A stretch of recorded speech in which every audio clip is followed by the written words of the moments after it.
الثورة قامت ضد حكم التبعية لأمريكا وإسرائيل.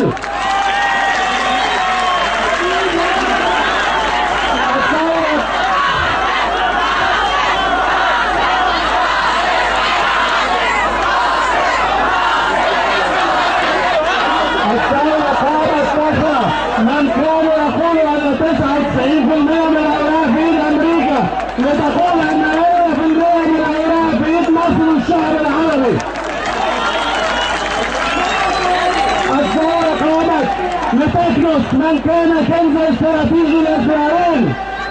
الثوره قامت ليكون من يحكمها ومن يعتبرها كنز استراتيجي لمصر فقط وللشعب العربي فقط. ضد عدو واحد وهو العدو الصهيوني. اخواني احنا هنا من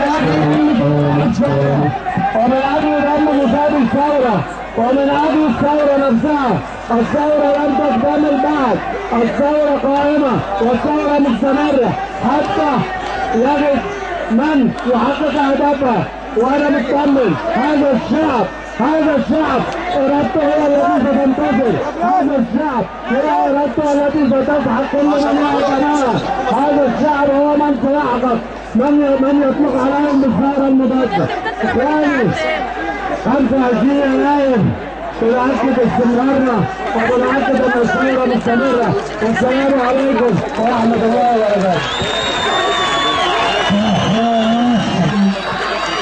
تحيا مصر، تحيا مصر، تحيا مصر،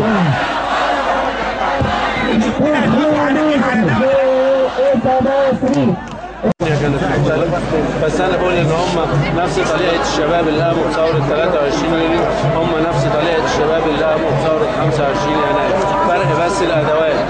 كانت زمان الأدوات إنك لازم يبقى عندك القوة المسلحة اللي تقدري تستولي على الإذاعة، تقدري عشان توصلي صوتك للناس. النهارده الدنيا اختلفت بالكمبيوتر وبالفيسبوك وبالتواصل وبشبكات التواصل الاجتماعي، لكن هم نفس الشباب. عشان كده أنا برفض أبدا لما الناس بتيجي تقارن بين ثوار يوليو وبين المجلس العسكري. لا، المقارنه تبقى بين ثوار يوليو وثوار 25 يوليو. شكرا يا فندم.